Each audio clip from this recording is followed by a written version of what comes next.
Every night at 3:03 a.m., someone or something passes in front of my house whistling. You can only hear it if you're in the living room or the kitchen when it passes by, and it always starts exactly at 3:03 a.m. The sound begins faintly, somewhere, near the start of the street, close to the Carson place. We live around the middle of the street, so the whistling moves past us before fading away in the direction of the cul-de-sac. When I was younger, my sister and I used to sneak into the kitchen some nights to listen. Mom and Dad didn't like it, and if they caught us, we'd be in trouble. But they were never too harsh on us as long as we followed the one big rule. Don't try to look at whatever is whistling. My neighborhood is a strange place. I've lived here since I was 6 and I love it. The houses are small but well kept.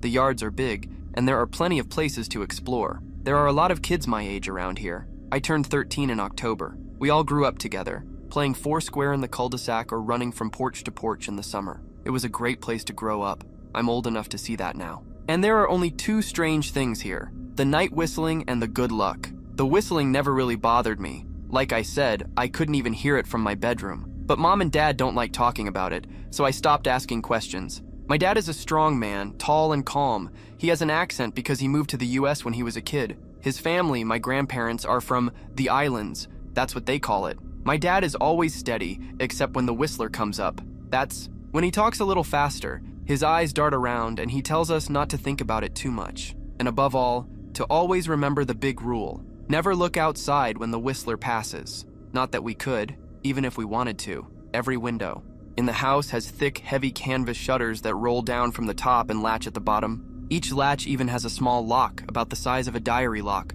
Every night, my dad locks those shutters before we go to bed and keeps the key in his room. My mom, I don't really know what she thinks about the whistling. I've seen her, sitting in the living room at 3:03 a.m. when the sound starts. I could see her if I cracked my door open just an inch to peek. She's not out there often, at least not that I've noticed, but once or twice a month, I think she sits on our big red couch just listening. The whistler has the same tune every night. It's cheerful. Da, da, da, da, da, dum. Da, da, da, da, da, dum. Remember how I said there are 2 strange things about where I live? Well, aside from our night whistler, everyone in our neighborhood is really lucky. It's hard to explain, and Dad doesn't like us talking about it either, but good things just seem to happen here all the time. Usually it's small things. Winning a radio contest, getting an unexpected promotion at work, or finding arrowheads buried in the yard, the real authentic kind. The weather is always pleasant, there's no crime, and everyone's gardens bloom extra bright in the fall. A million little blessings I've heard my mom say about living here. But the real reason we stayed, the reason we moved here in the first place, was my sister Nola. She was born very sick, something with her lungs. We couldn't even bring her home when she was born, only visit her in the hospital. She was so small, I remember, smaller than the other babies. A machine had to breathe for her. We moved into this house to be closer to the hospital, and as soon as we did, Nola started getting better. The doctors couldn't explain it. They said it must have been the treatments, but you could tell they were confused. But my parents knew. Even I knew. Nola's recovery was just another one of the million little blessings that came from living here. And that's why we stayed. Even after we found out that, for every little miracle that happens here every day, once in a while, something bad happens, but those bad things only happen if you try to see the whistler. You see, our neighborhood has a welcome committee. Whenever someone new moves in, they show up with a macaroni casserole, a gift basket, and a manila folder. They're very friendly. 4 people showed up when we moved in 7 years ago. They made small talk,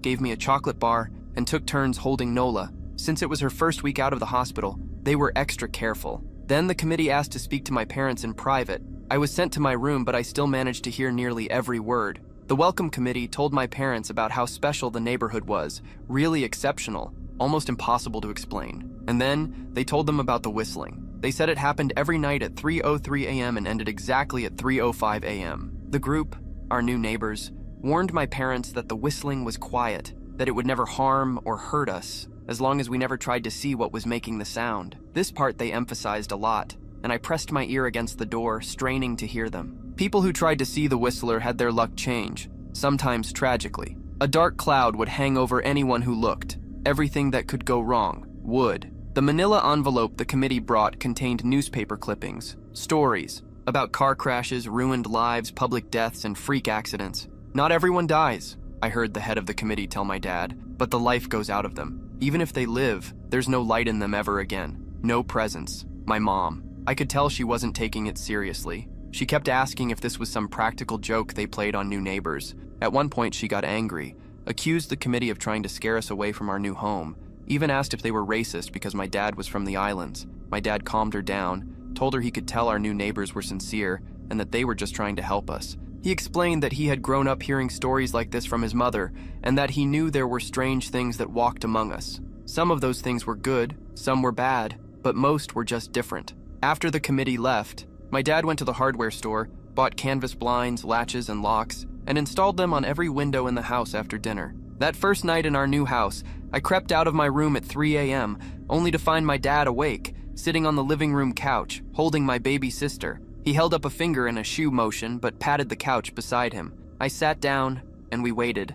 At exactly 3:03, we heard the whistling. Da-da-da-da-da-dum. Da-da-da-da-da-dum. It came and went, just like our neighbors said. The whistling returns every night, and we never look. And in return, we enjoy our million little blessings every day. Nola breathes on her own now. She has grown into a strong, clever girl. My dad even joined the welcoming committee. We don't get new neighbors often. Why would anyone want to leave? But when a new family moves in, my dad and the committee bring them the same macaroni casserole, the gift basket, and the manila folder. And I always know, just by the look on my dad's face when he comes back, whether the family took the committee seriously or if we'd be getting new neighbors again very soon. Not long ago, a family moved in right next door. The previous owner, Ms. Maddie, passed away at age 105. She had lived a long and good life. Our new neighbors seemed to fit in just fine. They believed the welcoming committee, took my dad's advice about locking the shutters, since they had a young child of their own. Whatever newspaper clippings were in that manila envelope, whatever evidence, my dad never let us see it. But I imagine it must have been very convincing, because our new neighbors had no issues for the first month, until one night, when they had to leave town. They sent their son Holden to stay with us. He was 12 years old, a year below me in school. I didn't know him well, but as soon as his parents dropped him off after dinner, I knew that night would be trouble. "Do you know who's out there whistling every night?" Holden asked the moment the adults left the room. The three of us were sitting in the den, some Disney movie playing in the background. My sister and I exchanged a glance. "We don't talk about that," I said. "I think it's that weirdo who lives in the big yellow house on the corner," Holden said. "Mr. Tolles?" my sister asked. "No way, he's really nice." Holden shrugged. "Then he must be a psycho killer." Nola tensed. "We don't talk about it," I repeated. "Let's go to my room and play Nintendo." We spent the next few hours playing games, eating popcorn, and watching movies. It was a normal sleepover, but I could see that Holden was getting restless. After my parents had wished us goodnight, locked the blinds, and gone to bed, Holden stood up from his beanbag and walked over to where Nola and I were sitting on my bed. "Have you ever tried looking?" he asked. "It's almost time." Like most sleepovers, we had ignored any idea of bedtime. I was shocked to see that he was right. It was almost 3 a.m. I sighed. "We don't see, I can't. I can't even try to. Look, because my dad locks the blinds every night and hides the key," Holden continued, ignoring me. "So does our dad," Nola said. "No," Holden replied. "No, he doesn't." "You saw him do it," I said, a little sharper than I meant to. Holden grinned. "Your dad locks the blinds, yeah, but he doesn't hide the key. He keeps it right on his regular keychain." "So?" I asked, already feeling a sinking sensation in my stomach. Because I knew what he was going to say next. Because I had noticed that after all these years, my dad didn't bother hiding the key anymore, because he knew we took it seriously. "So, after your dad locked up, but before your parents went to bed, I went to the bathroom. And on my way, I may have peeked into their room. And I may have seen your dad's keychain on his nightstand. And I maybe went and borrowed the key to the blinds." Nola and I stared at him. His grin only grew wider. "You're lying," I said. Holden shrugged. "You can check if you want. Just open your parents' door and look. You'll see his keychain right there on the nightstand." "Stay here," I told both of them. "Don't move a muscle." I hurried to my parents' room but hesitated at the door. If Holden wasn't lying, my dad would be furious. Beyond furious. Just the thought of it terrified me. But what terrified me even more was the possibility of an open window, with the whistler right outside. I opened the door barely an inch and peeked inside, but it was too dark to see anything. Taking a deep breath, I stepped into the room. 2 steps into the darkness, I froze.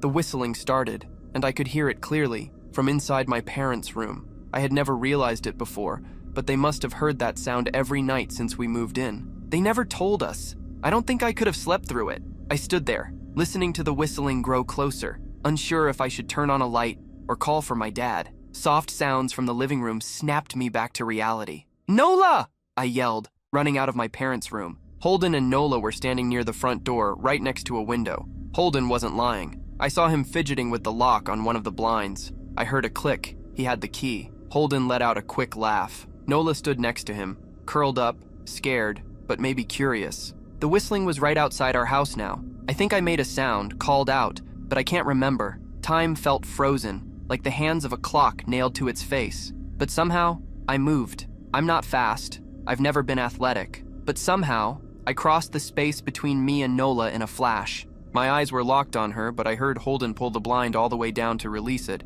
I heard the snap as it began to lift, and I heard the whistling just on the other side of the window, but I already had my arms around Nola and spun her away from the window. At the same time, I squeezed my eyes shut. The blind whipped open. The whistling stopped. I felt Nola trembling in my arms. "Don't look, okay?" I told her. "Don't turn around." We were positioned so that she was facing the hallway while I was facing the window. My eyes were still shut. I felt her nod against my shoulder. I reached out with the arm not holding Nola and tried to touch Holden. My fingers brushed his arm. He was shaking even worse than Nola. "Holden?" I asked. Silence. I reached past him, feeling for the window. My eyes still shut tight. The glass was ice cold against my fingers, much colder than it should have been for this time of year. I slid my hand upward, searching for the blind cord. As my hand moved higher, the glass grew warmer, and a soft hum vibrated against my fingertips. I tried not to think about what might be on the other side of the window. Finally, I found the cord and yanked the blinds shut. I opened my eyes. In the dim light from the kitchen, I could see Holden, pale and small, staring at the now closed window. "Holden?" I asked again. He turned toward me and screamed. Everything became a blur of motion. Lights flashed on in the hallway and the living room. My parents' footsteps pounded across the hardwood floor, but I didn't turn to look at them. My eyes were locked on Holden. He was pale. He had bitten his lip so hard that a thin trickle of blood ran down his chin, and he had wet himself. "What happened?" my dad asked from behind me. I managed to turn away from Holden and look at my dad. He looked. I had never seen my dad scared before, but that night, I saw it. In that moment, a deep, old terror carved into his face, a parent's fear. "Just Holden?" he mouthed to me. I nodded. My dad exhaled. He looked so relieved I almost expected him to smile. But then he looked at Holden, and his expression changed. I wondered if he felt guilty for being relieved that only Holden had looked. There was a knock at the door. We all froze. Holden whimpered softly. "Don't open it," my mom said. She stood at the hallway entrance. I had always thought she was a skeptic, that she just humored my dad about the locked blinds and the whistler. But that night, we were all believers. I noticed that both my parents were holding baseball bats. They must have grabbed them from their room. The knock came again, this time a little louder. "Please don't open the door," Holden whispered. My dad walked over to him and pulled him into a hug. "We won't," he promised, still gripping the bat. "Nothing is coming in here tonight." Thud, thud, thud. This time, the knocking was so loud that the entire door shook. Holden screamed again. Nola clutched onto my neck. My mom knelt beside us, wrapping both of us in her arms. Thud, thud, thud. "Call the police," my mom whispered to my dad. The knocking stopped instantly. My dad looked over his shoulder at us. "Do you think—" He was cut off by frantic knocking, which faded into soft, polite tapping. "Police." The voice came from the other side of the door. It sounded exactly like my mom, like a parrot, repeating her words. "Police. Call the police." Tap, tap, tap. "Police." My mom pulled us even closer. "Police, police, police, police. Please stop," I heard her whisper. "I don't think calling them will help," my dad said. "How will we know when it's really them at the door?" The knocking came back, harder than before. The door shook. Then it stopped. After a long silence, the knocking returned. But this time, it came from the back door. We all turned together toward the back door, but the knocking immediately resumed at the front door. Front to back to front. Loud, then soft, then loud again. Suddenly, the sound was coming from both doors at once. Heavy, hammer-like blows. Then something started tapping against every window in the house. Then on the walls. It felt like we were inside a drum, and a dozen people were trying to play it at the same time. Or like we were a turtle, and something was trying to rip us out of our shell. "Stop!" Holden yelled. The knocking stopped instantly. "I won't tell," Holden said, staring at the door. "I promise I won't tell anyone what I saw. Just, please, go away." We waited for almost a minute. Then we heard it. Tap, tap, tap. A soft tapping, coming from the window Holden had looked through earlier. Holden started crying, sobbing like a prisoner watching a gallows being built outside his cell. My dad held him close, brushed his hair, but never lied to him. He never told him it would be okay. The tapping on the window continued for the rest of the night. We huddled together in the living room for I don't know how long. At some point, my mom tried to take us into my room while my dad stayed behind to watch the door. But the second we stepped into my bedroom, the knocking returned, so loud it was impossible to ignore. I was afraid the door wouldn't hold. We rushed back to the living room, and the knocking stopped.